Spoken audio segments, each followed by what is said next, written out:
Salam sahabat berita selamat jari dumah.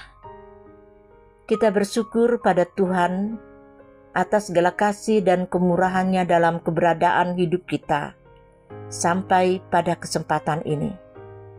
Saya Pendeta Merina H. Uning STH yang melayani di Resort GKE Pahandut Palangkaraya Hilir akan membawa kita pada perenungan firman Tuhan. Sebelum kita membaca dan merenungkan firman Tuhan, mari kita berdoa. Ya Bapa yang Maha Kuasa, Allah pencipta langit dan bumi, Allah yang telah berfirman pada berabad-abad tahun yang telah lalu. Namun firman-Mu selalu baru bagi kami setiap hari. Tolonglah kami lewat Roh-Mu yang kudus, dalam kami menggumuli akan kebenaran firman-Mu, agar firman-Mu dapat kami mengerti dan dapat kami lakukan di dalam keberadaan kehidupan kami, hingga nama Tuhan dipermuliakan. Demi nama-Mu yang kudus, Yesus Kristus Tuhan kami berdoa dan mengucap syukur. Amin.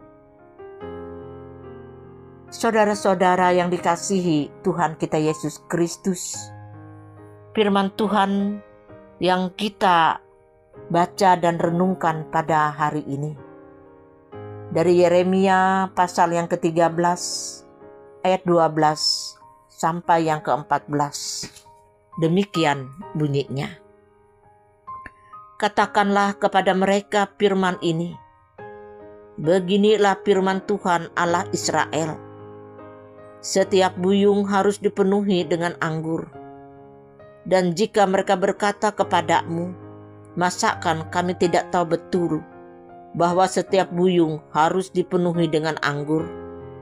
Maka katakanlah kepada mereka, beginilah firman Tuhan.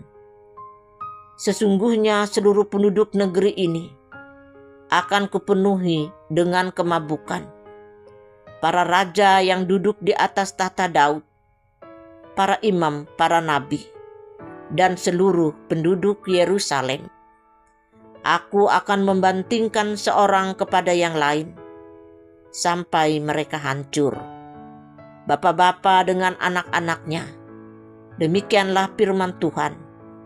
Aku akan membinasakan mereka tanpa belas kasihan, tanpa merasa sayang, dan tanpa ampun.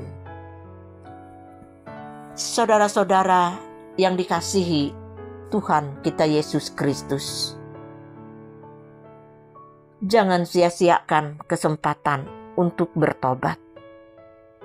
Demikian tema firman Tuhan untuk kita pada hari ini. Saudara-saudaraku, setiap orang tua mengharapkan anak-anaknya untuk menjadi berkat. Setiap orang tua mengharapkan supaya anak-anaknya menjadi orang yang berguna. Oleh karena itu, mereka mempersiapkan masa depan anak-anaknya dengan sebaik mungkin, hingga apa yang diharapkan dapat terwujud dalam diri anak-anak mereka. Namun apa yang terjadi saudara-saudara? Apabila kesempatan yang diberikan orang tua untuk anak-anak itu disia-siakan.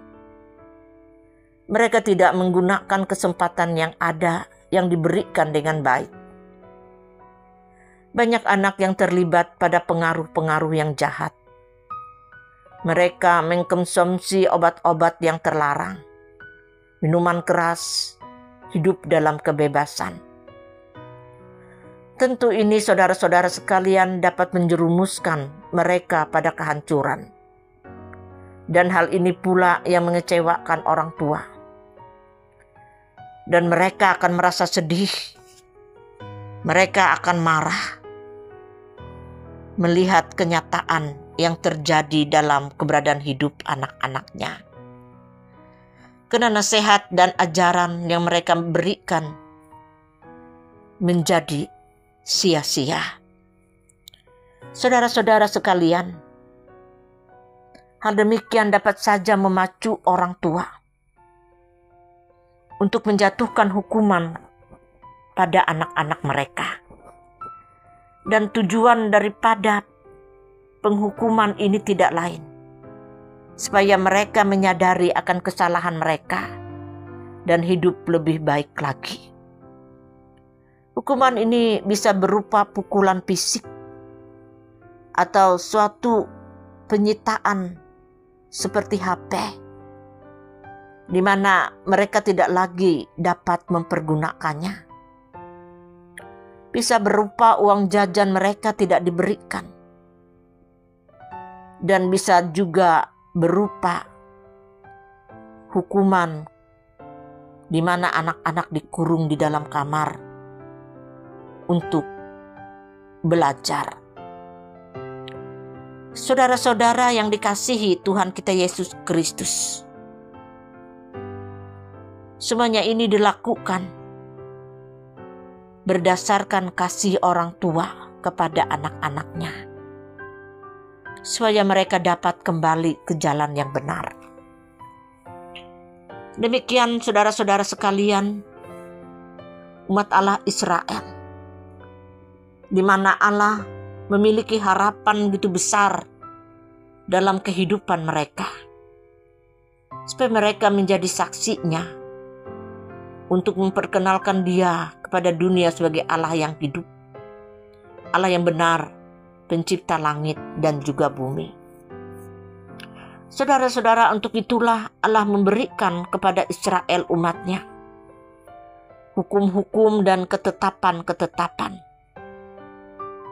Supaya dengan itu mereka berbeda dengan bangsa-bangsa lain yang ada di sekitar mereka, yang tidak mengenal Allah.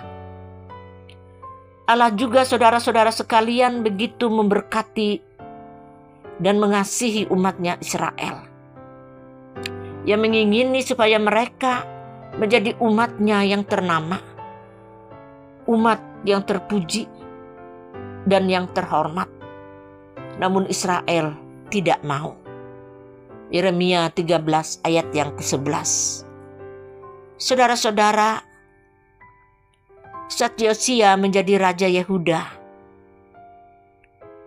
keadaan umat Israel pada waktu itu dalam keadaan baik-baik saja. Mereka menyenangkan hati Tuhan. Mereka berlaku setia pada Allah. Namun setelah Yosia meninggal, mereka mulai meninggalkan Tuhan dan menyembah pada berhala. Mereka hidup tidak jujur dalam hal moral dan hukum.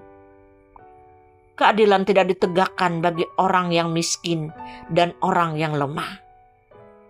Yeremia 22 ayat 13 sampai yang ke-19.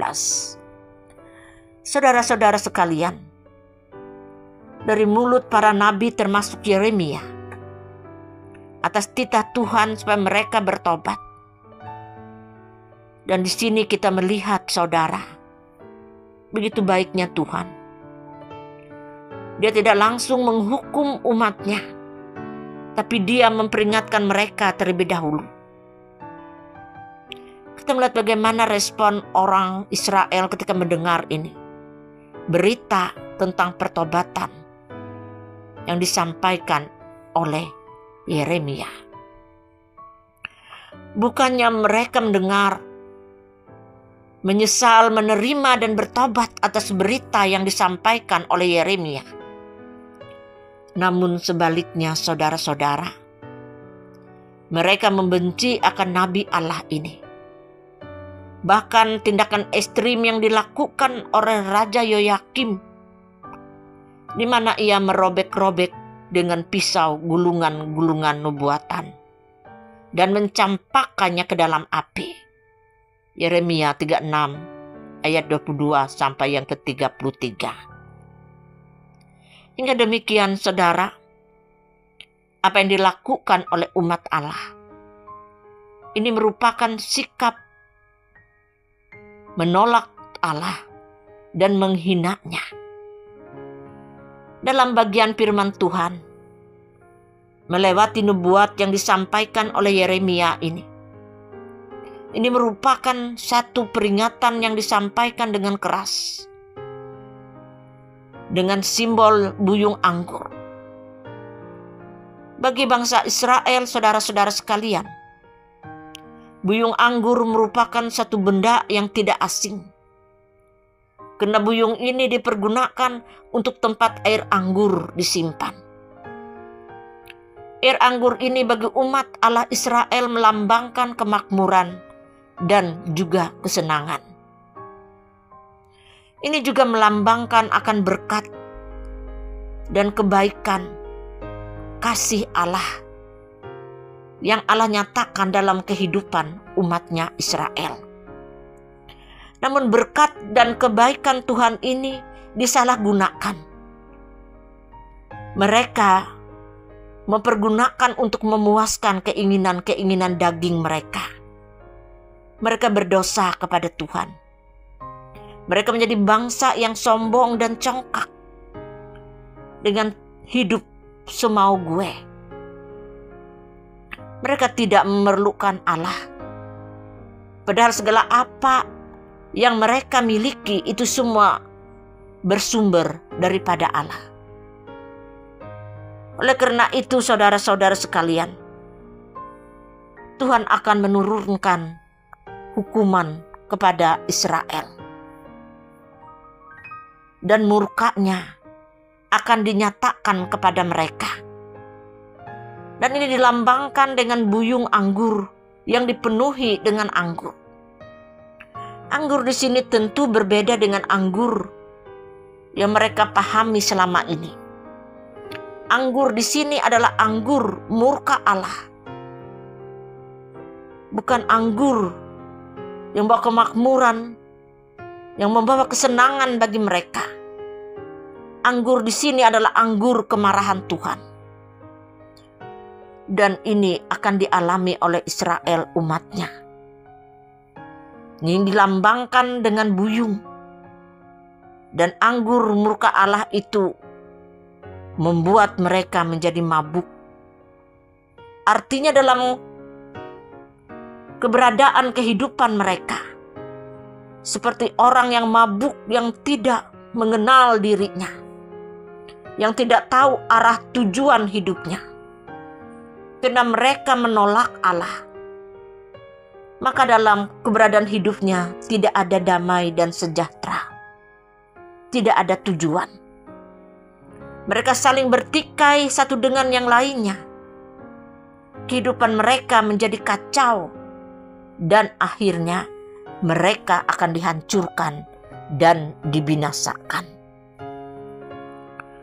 Saudara-saudara, ini terjadi karena mereka mengeraskan hati dan tidak bertobat.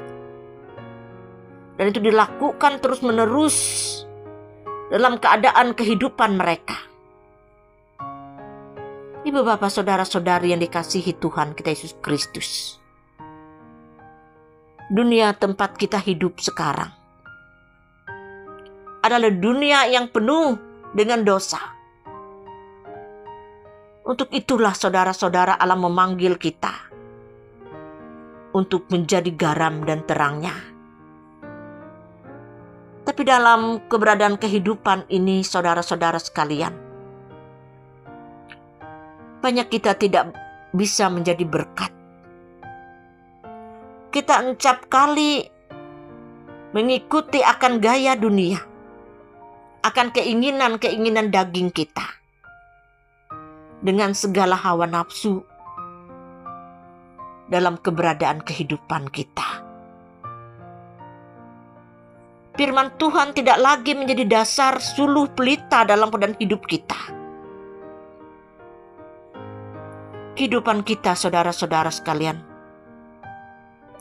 tidak menjadi berkat bagi kemuliaan nama Tuhan.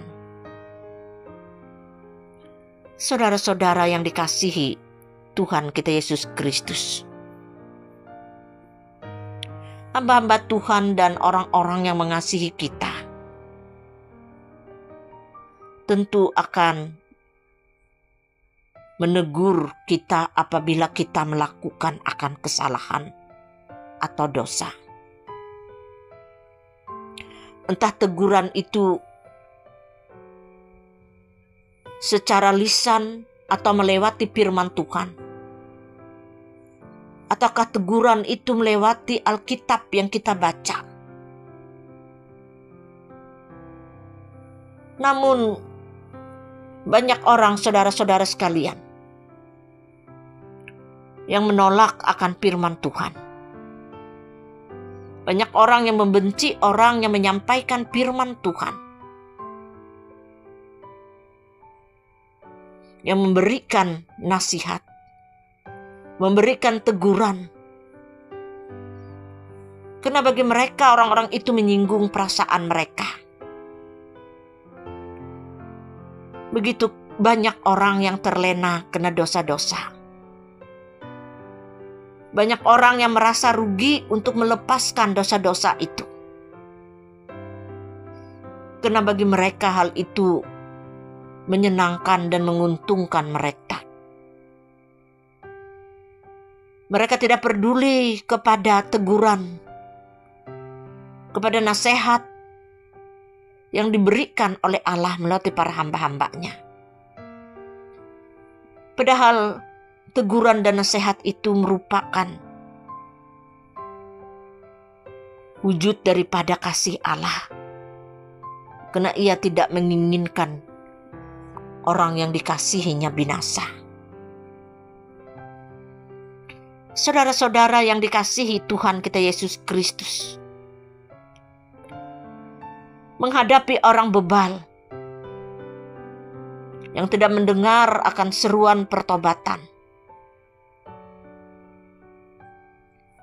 Allah bisa menghukum orang-orang yang hidup hanya menurut keinginan dan hawa nafsunya. Allah bisa bertindak dengan berbagai cara untuk kebaikan kita. Lewat hukuman yang Ia lakukan sebagai wujud daripada kasih-Nya. Supaya kita menyadari akan kesalahan kita. Ia bisa menghukum kita melewati sakit penyakit. Melewati musibah-musibah yang kita alami. Melewati masalah-masalah dan sebagainya. Saudara-saudara yang dikasihi Tuhan kita Yesus Kristus, sekali lagi penghukuman ini bukan karena Allah ingin membinasakan kita, tapi Ia ingin supaya kita berubah, menyadari akan segala kesalahan-kesalahan yang telah kita lakukan. Namun bila kita terus mengeraskan hati kita, saudara, kita menolak akan anugerah Allah, akan keselamatan yang diberikan oleh Allah dengan tetap hidup dalam dosa. Dan ini dilakukan tanpa pertobatan terus-menerus. Maka Allah bisa menghukum kita. Karena kita bersyukur, saudara-saudara sekalian, selagi kita masih hidup dalam dunia ini. Allah menegur kita melewati berbagai hal, peristiwa yang terjadi dalam hidup kita, supaya kita menyadarinya dan bertobat. Tapi bila Allah memanggil kita secara umum dan secara khusus,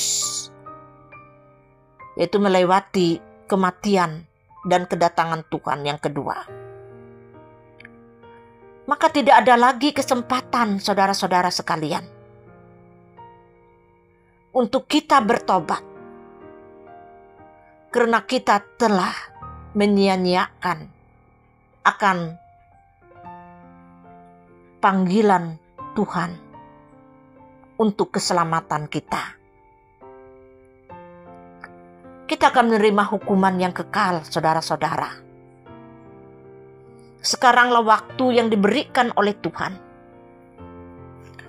yaitu jangan kita sia-siakan kesempatan untuk bertobat.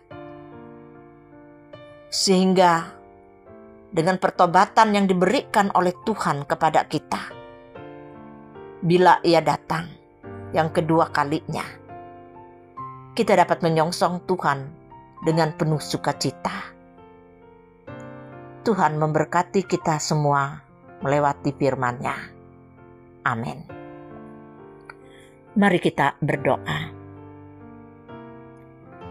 Tuhan, terima kasih atas firman-Mu yang telah kami dengar pada ketika ini. Biarlah firman-Mu ini boleh hidup dalam kehidupan kami dan membawa buah-buah berkat bagi kepujian dan kemuliaan bagi nama-Mu. Demi nama-Mu yang kudus, Yesus Kristus Tuhan kami alaskan doa ini. Amin.